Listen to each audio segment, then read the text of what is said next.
Hey everybody, it's Lauren Croissant here with Sultana Education Foundation. If you couldn't make it to our fish program for toddler time today, I'm here to teach you how to do our paper plate fish craft. And if you didn't register for virtual toddler time, so you weren't there to see our program, we have templates and instructions on our website, sultanaclassroom.org. So, to do this craft, if you have the materials that we sent with you, you're going to need this fish-shaped paper plate, your packet that says Fishcraft on it, and it has this nice stamp of a tropical fish, and a glue stick. So, I'm going to open this packet, and I'm going to dump it out and angle my camera down so you all can see what I'm doing. Alright, so you see we have a lot of different colors of paper, and we also have this big googly eye. So what we're going to do, you're going to take your glue stick. You can also use liquid glue if you have that. Doesn't matter. And you're going to put glue all over the fish body like this. If your glue is purple, don't worry, it'll dry clear. And then you're just going to start sticking some of the tissue paper all over your fish. This will be a very colorful fish. Lots of very pretty scales. Start putting it on, lots of different patterns.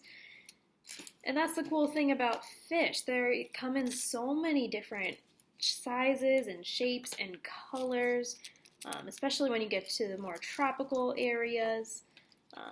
Very beautiful, very different. There are over 30,000 different kinds of fish across the world. And you know what's even crazier? There's probably even more than that because so much of the ocean is unexplored. So the more ocean exploration scientists do, the more fish they're probably going to find, which that's just crazy to me.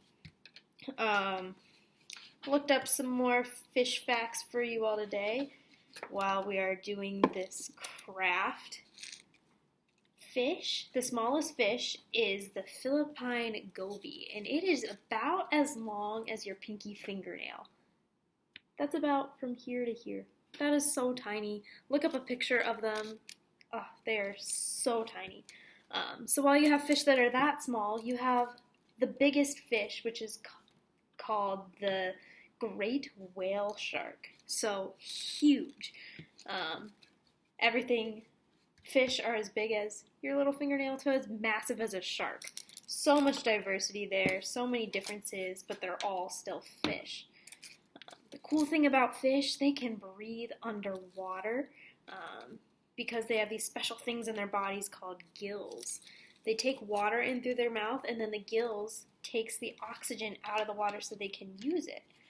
So, if you didn't know, there's a bunch of oxygen in air, which is really important because it's what helps us to breathe and a lot of other animals.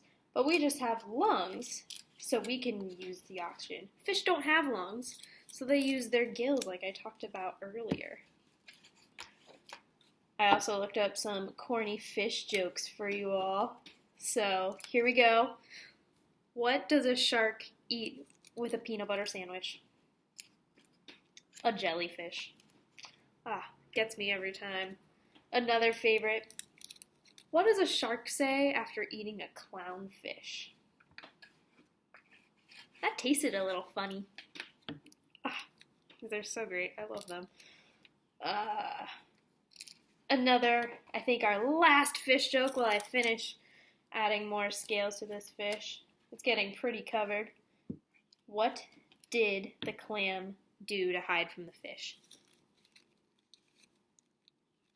It wore camouflage.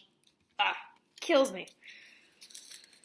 I'm a sucker for corny jokes, but that is probably the last one for today, because as you can see, we have a lot of scales on our fish.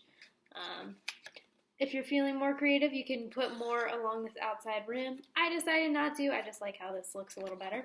Alright, so now we are on to our last step, which involves, you guessed it, the googly eye.